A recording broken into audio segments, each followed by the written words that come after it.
विनम्र किसान का बेटा था वो दृढ़ता का भंडार। वल्लभ भाई पटेल नाम कहलाता था सरदार। कृषक कार्मिक जनगण से था उसको प्यार अपार। अखिल देश ने उसे रहनुमा किया था स्वीकार। गांधी बापू का शिष्य, सत्य अहिंसा का अवतार, किंतु एक भारत करने को धर लेता हथियार। लौह पुरुष संबोधन था वो लोहे की दीवार। तेज पुंज तुम, शक्तिपीठ तुम, बल का सागर अपरंपार। ऋणी देश का नम्र नमन तुम स्वीकारो सम्मान।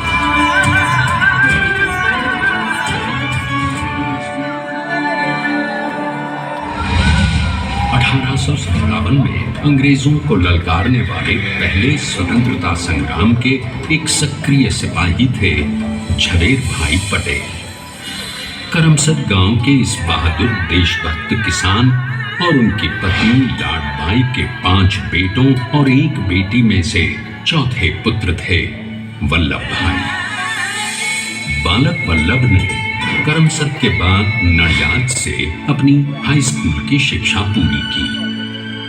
फिर 13 साल की उम्र में उनकी शादी भी हो गई छोटी सी झवेर बाई से। 2 बच्चों, बेटी मणिबहन और बेटे डाया भाई को जन्म देने के बाद झवेर बाई असमय ही चल बसी। सदी बदलने और 20वीं सदी आने पर उनका जीवन भी एक चमत्कार की तरह बदला। पीटर का इम्तिहान पास करके वो वकालत करने लगे। पहले गोधरा, फिर आनंद और उसके बाद अहमदाबाद में। मगर जल्द ही वकालत छोड़कर वो बैरिस्टर बनने की इच्छा से इंग्लैंड चले गए। लंदन में बैरिस्ट्री में अव्वल आने और वजीफा जीतने वाले वो अनोखे भारतीय थे। अब तो अहमदाबाद की वरिष्ठ अदालत में बैरिस्टर पटेल की जिरह और जीतों की धूम मच गई।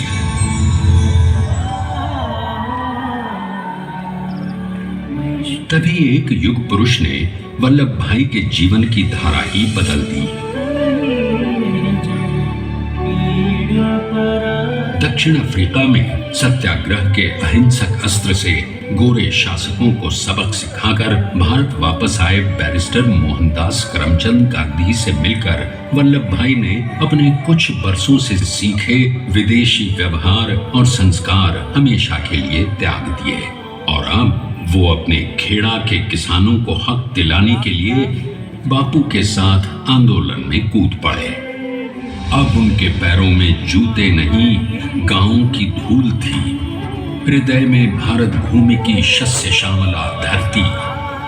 मन में थे गांधी और मस्तिष्क में एक नए स्वतंत्र भारत का सपना।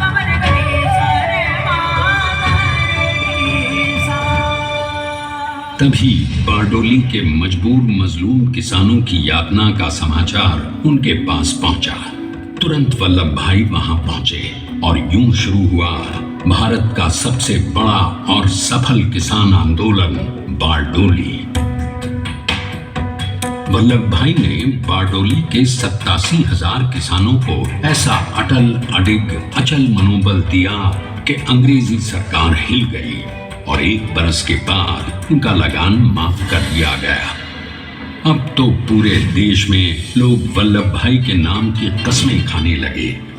स्वयं महात्मा गांधी ने कहा, अब वल्लभ भाई मेरे शिष्य या साथी नहीं, सारे देश के सरदार हैं। और देश को मिल गया एक अनोखा असरदार सरदार।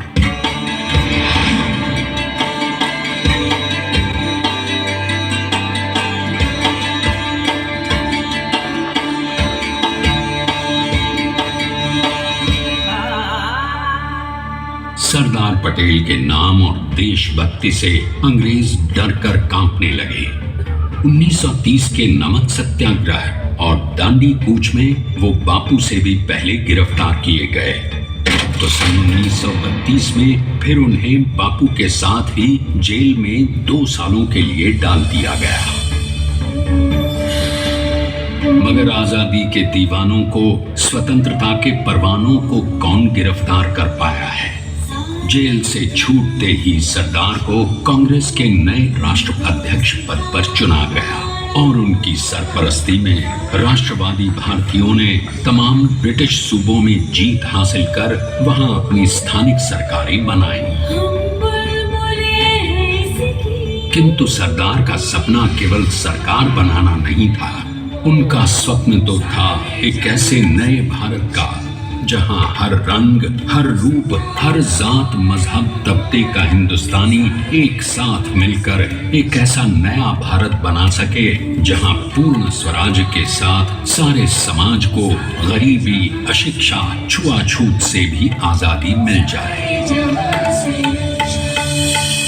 इसकी पहली रणनीति थी भारत को अंग्रेजों की गुलामी से आजादी, ताकि भारत के लोगों की अपनी सरकार सबके साथ और सबके विकास के लिए काम कर सके। बापू की अगुवाई में अब देश ने अंग्रेजों को अंतिम चेतावनी दे दी, करेंगे या मरेंगे, क्विट इंडिया, अंग्रेजों भारत छोड़ो। बस फिर क्या था, संघर्ष की रणभेरी बजी। 3 सालों के लिए सरदार पटेल को भी सत्याग्रही नेताओं के साथ जेल में ठूंस दिया गया। 2 सालों के बाद अंग्रेजों को बापू के सभी शिष्यों और साथियों को छोड़ना पड़ा।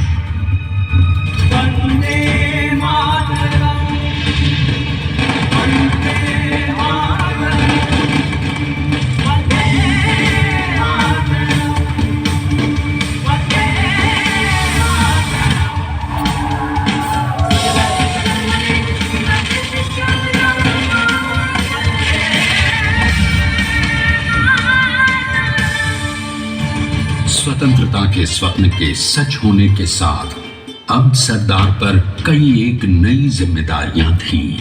आने वाली आजादी की तैयारी और एक नए भारत के लिए नए लोकतांत्रिक संविधान की संरचना।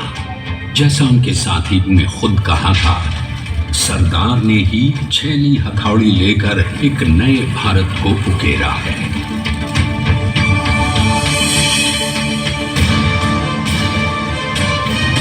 स्वाधीनता तो प्राप्त हुई, लेकिन खंडित भारत में भी उठते विभाजनवादी अंधकार को अभी दूर करना था। जब देश के खंड खंड होने का भय उत्पन्न होने लगा, तो सरदार ने निर्भय होकर खुद अपनी केंद्र सरकार और साथियों को भी चुनौती दे डाली और जम्मू कश्मीर को बचाने के लिए सारे देश का आकाश वायुयानों से भर गया।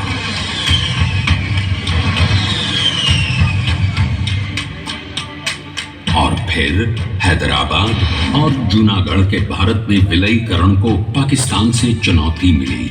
सरदार चाहते थे कि देश की 1 इंच धरती अब और विभाजित नहीं होनी चाहिए। नए भारत को एक करने के लिए समझा बुझाकर, मना कर 565 रियासतों को सरदार ने अपनी सूझबूझ, सदाशयता, संबल से एक नए स्वतंत्र भारत का अभिन्न अंग बना लिया। हमारे इतिहास में अखंड भारत के पुरुषार्थ का ये एक महानतम अध्याय है।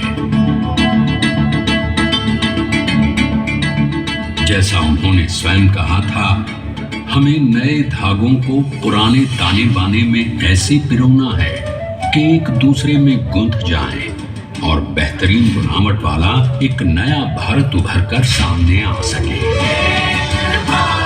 अंततः अपने वज्र दृढ़ संकल्प से एक नया विराट विशाल एक भारत श्रेष्ठ भारत बनाकर दिखा ही दिया सरदार ने।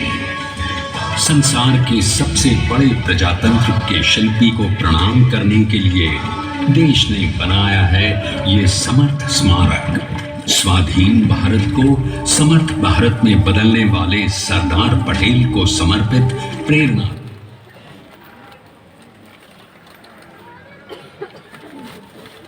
में बनी विश्व की इस विशालतम प्रतिमा के सामने आकर सारी दुनिया जैसे स्वयं ही नतमस्तक हो जाती है।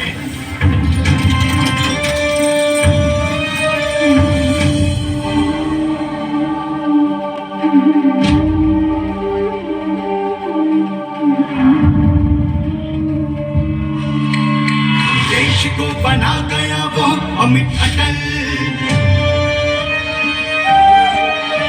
हरा सका उसे न कोई शत्रु दल। चट्टान के समान सा पुरुष प्रबल, पटेल तो स्वदेश का सम्मान है, पटेल तो स्वदेश का सम्मान है, पटेल तो स्वदेश का सम्मान है, पटेल तो स्वदेश का सम्मान है।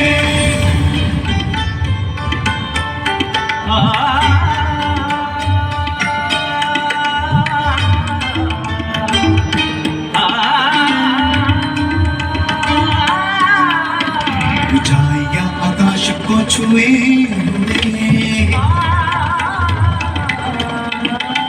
गहराइयां समुद्र के लिए हुए,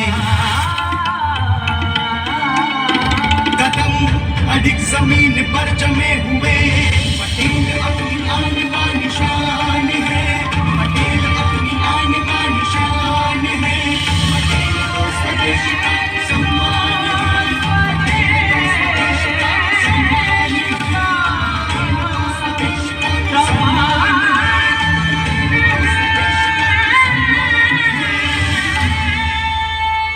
आइए अब देखते हैं कि अपने लौह पुरुष को श्रद्धांजलि देती 182 मीटर ऊंची विश्व की सबसे विशालकाय प्रतिमा का निर्माण कैसे हुआ।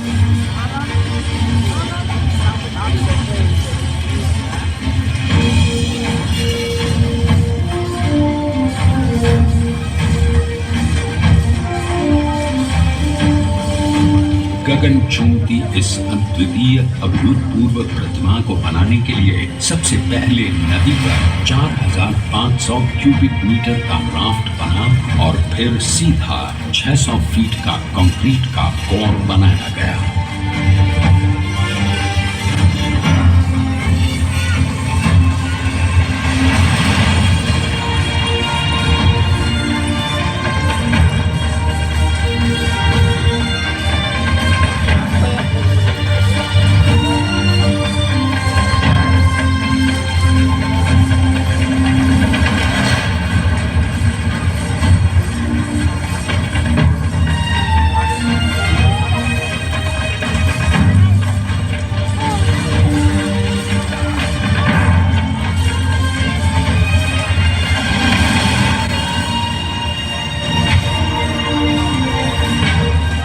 कंक्रीट कोर के साथ लगाया गया स्टील का फ्रेमवर्क।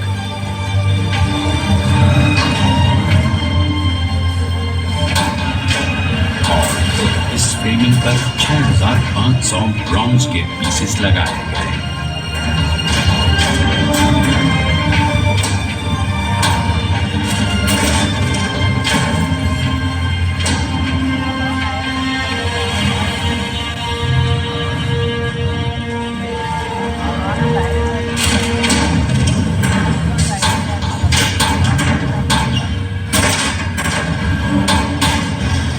सोचिए कि 182 मीटर ऊंचे इस भव्याति भव्य स्मारक के निर्माण में कितना सामान और मेहनत लगी होगी। 70,000 metric ton cement, 18,500 metric ton reinforcement steel, 6,000 metric ton structural steel और 1,700 मीट्रिक टन ब्रॉन्ज।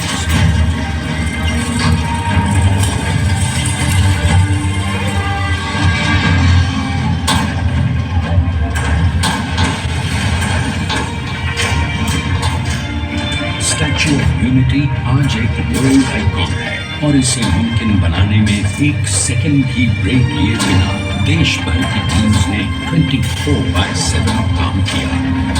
250 से ज्यादा इंजीनियर्स, 4,500 से ज्यादा स्किल फोर्स और कई लाख मानव दिन।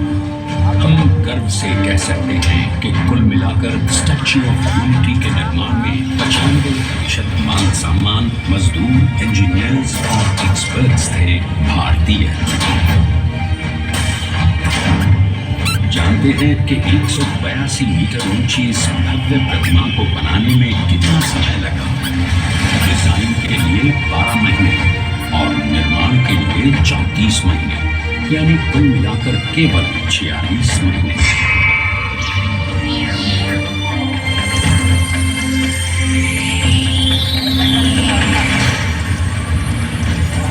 और इसी तरह बनी देश के शिल्पकार की एक अनोखी अद्वितीय विशाल प्रतिमा, जो सिर्फ आज ही नहीं बल्कि आने वाले न जाने कितने सालों तक यूं ही चमचमाती रहेगी।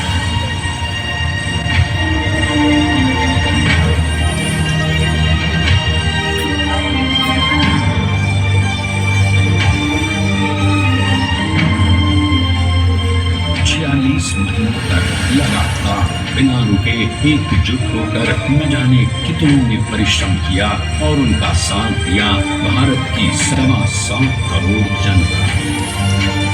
और तभी मुमकिन हो पाया एक ऐतिहासिक निर्माण जो आज कहलाता है भारत की नई पहचान। स्टैच्यू ऑफ यूनिटी, विश्व की सबसे ऊंची प्रतिमा। सरदार ने अपनी गंभीरता, शालीनता और दूरदर्शिता से भारत को संगठित करने के असंभव कार्य को संभव कर दिखाया। आइए आज हम सब उन्हीं की महिमा में विश्व के सामने एक उदाहरण रखें, क्योंकि ये ही भारत को श्रेष्ठता के मार्ग पर ले जाएगा। हमारा कर्तव्य ये है कि हमें निश्चय कर लेना चाहिए कि हमें हिंदुस्तान में जितने लोग हैं सबको मिल के भाई भाई की तरह के रहना है। स्टैच्यू ऑफ यूनिटी एकता की प्रतिमा और श्रेष्ठता का प्रतिबिंब है। एक पहल है इस अखंड भारत को श्रेष्ठ भारत बनाने के सपने को पूरा करने के लिए। एक पुकार है हम सबको एकजुट होने के लिए। एक आंदोलन है भारत को सबसे आगे ले जाने के लिए, श्रेष्ठ बनाने के लिए। आपके योगदान और विश्वास से ही बनेगा एक भारत श्रेष्ठ भारत।